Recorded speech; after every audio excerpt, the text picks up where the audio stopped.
देखिए, अब आपको सबसे ऑथेंटिक जानकारी देने जा रहे हैं। सबसे ऑथेंटिक उन लोगों से जो कि वर्टिकल ड्रिलिंग में एक अहम हिस्सा ले रहे थे। लेकिन हमारा सवाल इनसे ये रहेगा कि अब हमें कितना इंतजार करना पड़ेगा, क्या चल रहा है अंदर?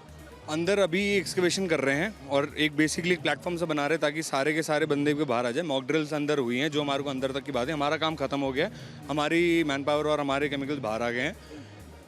टनल ऑपरेशन थ्रू है, ब्रेक थ्रू सक्सेसफुली अचीव्ड हो गया है। ये बहुत बड़ी अचीवमेंट है।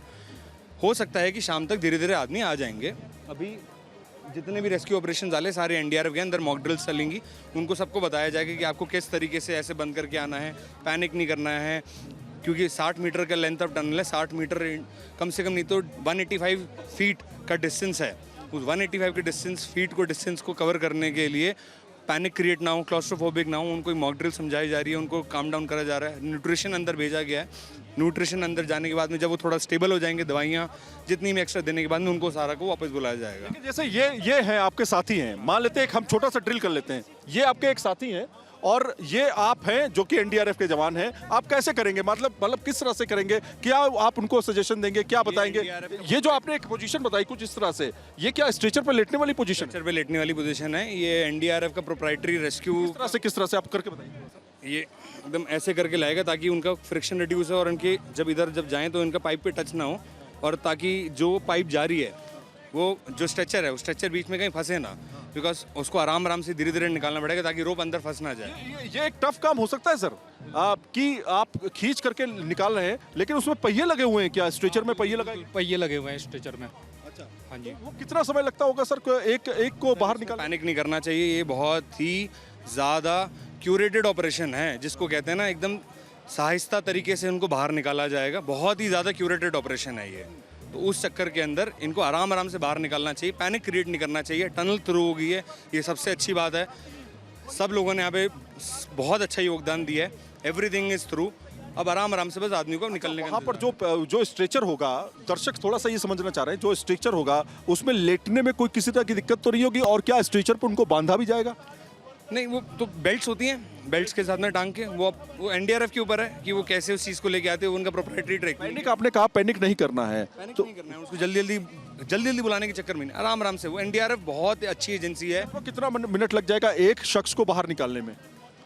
कम से कम नहीं तो 3 से 4 मिनट का टाइम तो लग सकता है, आराम से धीरे धीरे निकाल के आने में। शुक्रिया न्यूज़ नेशन से बातचीत करने के लिए। आप लोगों को बहुत बहुत शुभकामनाएं। आप पूरे तरीके से यहाँ पे डटे हुए थे, इतने दिनों तक आपने रेस्क्यू ऑपरेशन को अंजाम दिया है, उसके लिए बहुत बहुत शुक्रिया। इस बीच इस ऑपरेशन से जुड़ी एक और बड़ी खबर आपको बता दें, मजदूरों को निकालने में थोड़ा वक्त और लगेगा। अभी बस कुछ ही समय और मजदूर बाहर आ जाएंगे। स्ट्रेचर के जरिए मजदूरों को खींचा जाएगा। और जैसा कि आप अभी ऑफिशियल्स को सुन रहे थे, उन्होंने कहा है कि बिल्कुल भी पैनिक नहीं करना है। और एनडीआरएफ की जो एजेंसी है इसमें माहिर है, पूरी तैयारी कर ली गई है। स्ट्रेचर्स की बनावट ही कुछ इस तरीके से रखी गई है, नीचे कुछ पहिए लगाए गए हैं जो कि अधिकारी अभी कह रहे थे, आपने सुना होगा। उसके जरिए उन्हें खींचा जाएगा और एक एक करके आहिस्ता धीरे धीरे इन मजदूरों को बाहर निकाला जाएगा। जहां पर इतने दिनों का समय लगा, थोड़ा समय और लग सकता है। ये 2 बड़ी तस्वीरें इस पूरे ऑपरेशन के बड़े डेवलपमेंट की आपको दिखा रहे हैं। सैयद एक बार फिर से हमारे साथ जुड़ गए हैं। सैयद, जैसा कि ऑफिशियल्स कह रहे थे कि स्ट्रेचर्स की मदद से धीरे धीरे उन्हें निकाला जाएगा, लेकिन कई चुनौतियों के बीच एक आखिरी चुनौती अब ये रह गई है कि मजदूर जब बाहर आएंगे, जब स्ट्रेचर से भी उन्हें खींचा जाएगा, तो वो जो पैनिक की स्थिति उसे वो कैसे मेंटेन करेंगे? साथ ही इतने समय से अंधेरे में रह रहे थे, वो क्लॉस्ट्रोफोबिया होने के भी चांसेस आए हैं यहाँ पर। देखिए, जो मजदूर हैं वो टनल में काम करने वाले मजदूर हैं और वो इतना समझते हैं कि वो टनल में किस किस तरह के हादसे होते रहे हैं और किस किस तरह की दिक्कतें होती हैं। तो वो जो आपने वीडियो देखा होगा 21 तारीख को जो वीडियो सामने आया था, उसमें बड़ी आराम से वो खड़े होकर के अपनी बात सामने रख रहे थे। तो बेसिकली वो एक्सपर्ट है इस तरह के। जितने भी मजदूर हैं ना, वो काफी लंबे समय से काम करते रहे हैं। उनके वो एक एक्सपर्ट के तौर पे हो जाते हैं अंदर, किस तरह से रहना है, किस तरह से खाना है, किस तरह से अपने आप को बचाना है। ये सारी चीजें वो अच्छी तरह से जानते हैं और ये इनका ट्रेनिंग का हिस्सा भी होता है कि किस तरह से अगर इस तरह की सिचुएशन है तो क्या करना है, पैनिक नहीं करना है। अब जब इनको स्ट्रेचर पे बैठाया जाएगा, लेटाया जाएगा, तो इनके ऊपर एक बेल्ट बांधी जाएगी। खुद एनडीआरएफ के जवान जो हैं उनको इस बात की ट्रेनिंग देंगे कि कैसे आपको लेटाया जाएगा। एक एनडीआरएफ का जवान बकायदा उसी स्ट्रेचर पे लेटेगा और जी। स्ट्रेचर पे लेट करके वो खुद उस पाइप से एक बार निकलेगा। तो ये अभ्यास किया जाएगा न सिर्फ उनके लिए जो कि मजदूर हैं जो फंसे हुए हैं, बल्कि एनडीआरएफ खुद अपना अभी एक मॉक करेगी, क्योंकि जो कि रियल मॉक होगा, एक तरह से रियल ऑपरेशन होगा जिसमें वो खुद जो है निकल करके इधर आएंगे और फिर उधर जाएंगे। तो ये अपने आप में एक स्ट्रैटेजी होती है। कोई भी ऑपरेशन को जब आप अंजाम देते हैं तो उसमें एनडीआरएफ खुद उस ऑपरेशन का हिस्सा बनती है और उस ऑपरेशन को खुद अंजाम में अपने आप को एक खुद उसमें ऑपरेशन का हिस्सा बना करके उसमें मॉक ड्रिल करती है। तो ये एक नॉर्मल प्रोसेस है। आपने देखा कि इससे पहले भी एनडीआरएफ के जवानों ने बकायदा मॉक ड्रिल किया था पाइप के अंदर से। तो ये एक नॉर्मल प्रोसेस है जिसको वो अंजाम देंगे।